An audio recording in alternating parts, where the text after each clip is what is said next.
Hey everybody, it's Grandmaster Ben Feingold with another recap today from round one. This is the game Jan-Krzysztof Duda versus Richárd Rapport, the two players that I confuse the most. They played a very interesting Sicilian. Probably Duda's one of the most booked up players in the world, and Rapport's one of the most interesting players in the world. So we get an interesting Sicilian, and in this position, after thinking a while, Duda played the very unusual bishop f4, trying to take his opponent out of prep in this Taimanov Sicilian. d6, threatening to win a piece. Now we can't win a piece here because knight takes c6. However, after d6, we're threatening knight takes knight and e5, which does win a piece.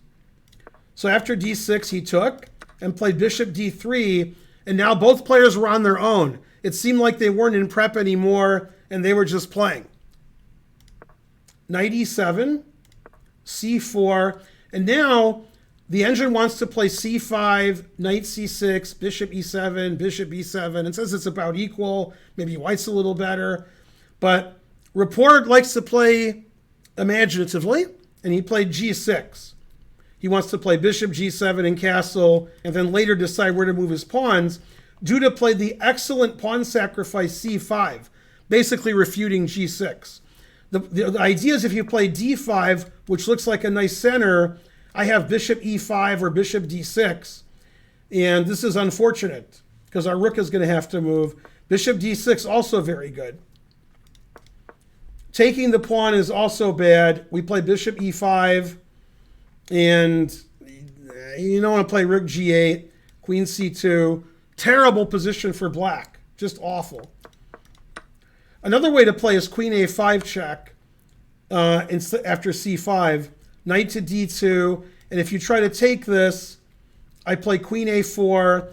White just has a monster position. He's going to play knight b3 next move, or bishop e3, castle, play rook c1, and black's king and black's pieces are just terrible. The queen has to go somewhere once I attack it, but you have to defend d6. Good luck with that. Very bad position for black. So c5 was like an extra strong move, really good pawn sacrifice, which was declined. Rapport didn't like this position. He played e5 and then played bishop g7, just going into a much worse endgame. Takes, and black's pawn structure is terrible on the queen side. His knight is badly placed. His bishop is badly placed. Excellent position for white. And over the next, I want to say 14 moves, white gave most of his advantage away. Here the engine already says +3. If I look at this position, I think, okay, +1 for white. White has a better pawn structure. White has better minor pieces. Stockfish is like +3 for white. Crazy. Knight c3 is the natural move. He chose knight a3, not a Stockfish favorite. Obviously, he wants to fight for c4. Rook d8.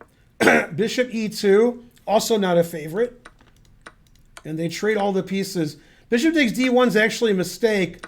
And a lot of people in the chat were wondering, why not rook takes d1? That's so natural. And I think rook takes d1 is the best move. I think the reason he didn't play it was he was worried about bishop takes a2, obviously. Now white has the nice move knight to b5. Threatening knight c7 check and rook d8 mate. And if you take it, you get checkmated. The truth hurts. If knight c6, we play the shocking mate, bishop takes c6 wins. But it's unnecessary. Oh, snap! And that reminds Karen of the game. Gotcha. No, these three things. Oh, the opera game? That's the opera game, right? Yeah. Yeah. Thought you were going to say gotcha versus. Also, that. Also, the engine likes white quite a bit after bishop c4. It really likes white here. So bad judgment on Duda's part to take with the bishop, throwing away some of his advantage. King d7, you can't castle. First of all, you don't want a castle. You want your king over here to defend these two pawns. But second of all, your knight's attacked. So you got to play king here and use your king for defense, get your rook out, etc. Mainly, etc. Bishop e2, very passive. Knight c8, getting his knight to a good square. King c7. Bishop c4. These moves are all fine. Bishop g4 attacking the rook. Never play f3. Now his pawn is attacked. So he plays f6, f3, f6. I was pulling my hair out, which you can tell. Terrible. Now, but these moves are recommended by the engine for some reason. Bishop e3, bishop d7. Still white is better, but not as much as he was 5 or 6 moves ago. Bishop e2, another passive move, trying to play knight c4. h5, getting some space.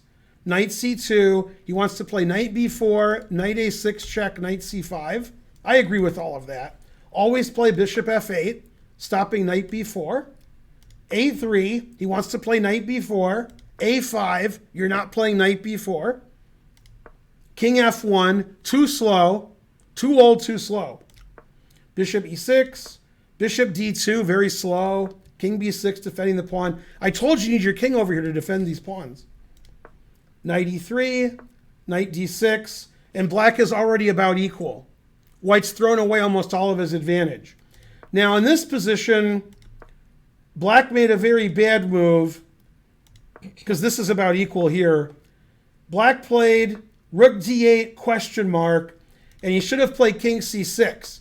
He wants his rook to be on b8, so he has counterplay. After knight d5, for example, then I play rook b8, threatening here. Not easy to defend. Can't play rook d2. You don't want to play rook b1. And this position's already equal, it says. But instead he played rook d8. Now white has a winning advantage again, according to the engine. In this position, it wants white to solidify the queen side. a4, b3, fixing this pawn. And then we have our 2 bishops, and we can play on both sides of the board. Instead, he went for that weak a pawn, giving black too much counterplay. And I must admit, it's very tempting to take that a pawn. Very tempting.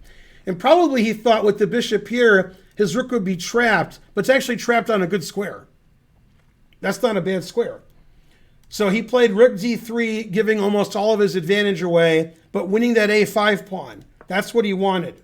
Check, and takes on a5. And the engine says, no, that's no good. Now, if I was playing white, I'd be really happy here. 2 bishops, I won the isolated pawn, I have a passed a pawn. I see why Duda did this. Rook a8, and problem is if I play some move like, I don't know, bishop d2, for example, c4, where's my rook going? The truth hurts.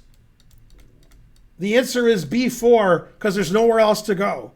Then after here, where's it going? The answer is fries because there is nowhere for the rook to go. The rook is trapped. And probably when he took on a5, maybe he didn't notice that. Or maybe when he played rook d3. So he has to do this, which the engine says is a draw. I'm not even sure who's better here. Probably I would take white. But I would be surprised if black won, bishop d4. I don't know. Obviously, we're not going to hang the rook. We're going to save that. Okay, so instead of bishop d2 and his rook gets trapped, he checked and traded rooks, rook a6. But he loses his b pawn, and now the game is just a draw. White has a symbolic advantage with the 2 bishops, but black has so much counterplay. c4, king c6, f5, bishop goes to f4. There's all kinds of counterplay for black, and that passed a pawn's not looking good because the bishop on a6 is trapped. And if we ever play bishop b4 and take the knight, we just go into a drawn opposite bishop endgame. Bishop takes c4 after trading this, doesn't give any winning chances. So he tried to keep his 2 bishops, and in the end, he ended up sacrificing a pawn just to win this pawn and get this pawn going, but it wasn't enough. So you can see that white gave all of his kingside pawns away, so he could win that c pawn, and now his bishop can get out. So now he can finally try to queen. But the king is over there, the knight's over there. Black has 3-1 on the king side. White's trying to win down a pawn, but not really trying too hard. It's just a draw. And in the end, they traded everything. Bishop d6, trading all the pieces. And the game ended quickly in a draw with everything on the same side of the board. And instead of agreeing to a draw, they played out to a position nobody could legally win. Now that game, white had many chances to win, and for the most part, his technique wasn't up to the task. During the game, our favorite, Danny Wrench, was explaining if Magnus was white, he would have won that game 6 ways from Sunday. In some positions, he's right, but not the last 15, 20 moves. That position was just a draw. But somewhere there in the middle game, between moves 14 and 30, white should have increased his advantage more. And Rapport defended really nicely, got his pieces back, and ended up drawing the game. I'm sure Duda's going to be unhappy with the result. This is Grandmaster Ben Feingold with the recap of day one. We had Jan Nepomniachtchi win with black against Dingler in. We had Fabiano Caruana win against Hikaru Nakamura. And this game, Duda, Rapport, and Radjabov white against Firouzja were drawn. Round 2 is tomorrow. That'll be on Saturday, June 18th, 9 a.m. Eastern. See you then. It's Grandmaster Ben Feingold. Thanks for watching our YouTube recaps, and we'll see you on Twitch, twitch.tv/GM Benjamin Feingold. Bye, everyone.